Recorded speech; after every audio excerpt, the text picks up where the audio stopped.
শনিবার ভোর থেকেই ইরানের সরকার পতনের জন্য হামলা শুরু করে যুক্তরাষ্ট্র ইসরায়েল। লক্ষ্য মধ্যপ্রাচ্যের অন্যতম পরাশক্তি ইরানকে পরাজিত করে অঞ্চলটিতে নিজেদের আধিপত্য মজবুত করা। সে লক্ষ্যে গেল দিন ভোর থেকেই দেশটির সর্বোচ্চ ধর্মীয় নেতা আয়াতুল্লাহ আলী খামেনির বাসভবন সহ শত শত স্থাপনায় হামলা চালায় দখলদার জোট। এতে কয়েকশো সাধারণ মানুষের সাথে নিহত হন খামেনি।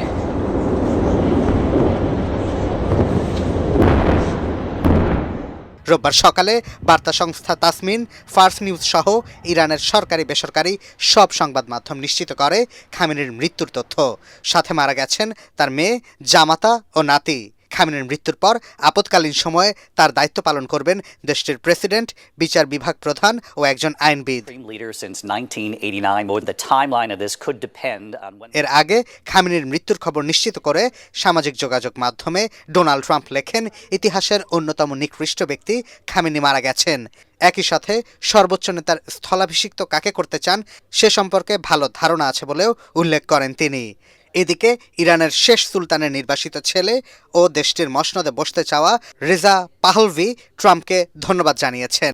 খবরের সব সিরিয়াস আপডেট তো জানলেন, এবার একটু বিনোদন হয়ে যাক। ঘুরে আসুন আমাদের চরবিজয় গ্রুপ চ্যানেল থেকে। এই ভিডিও ডেসক্রিপশন বক্সে আমাদের চ্যানেলের লিংক আছে, এক ক্লিকে গিয়ে দেখে আসুন। এদিকে খামেনির নিহতের ঘটনায় 40 দিনের রাষ্ট্রীয় শোক ঘোষণা করেছে দেশটির সরকার। এক বিবৃতিতে বলা হয়, ইরানকে সমুন্নত রাখতে সর্বোচ্চ ধর্মীয় নেতা তার জীবন উৎসর্গ করেছেন।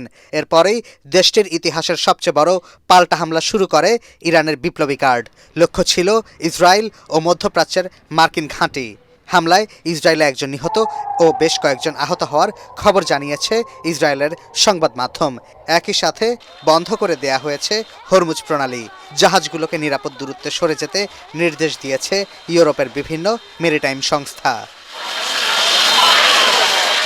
তবে সকাল থেকেই ইরানের যুদ্ধবিমান দিয়ে হামলা চালিয়ে যাচ্ছে ইসরায়েল। লক্ষ্য দেশটির আকাশ প্রতিরক্ষা ব্যবস্থা ও সামরিক স্থাপনা। তবে এসব হামলায় বেসামরিক নাগরিকই নিহতের খবরই বেশি আসছে। ইরানে আগ্রাসন শুরুর পর বিশ্ব নেতাসহ মুসলিম দেশগুলো শান্তি আলোচনার আহ্বান জানালেও মূলত সেগুলো কেবল বিবৃতি হিসেবেই তোলা রইল ইতিহাসের পাতায়।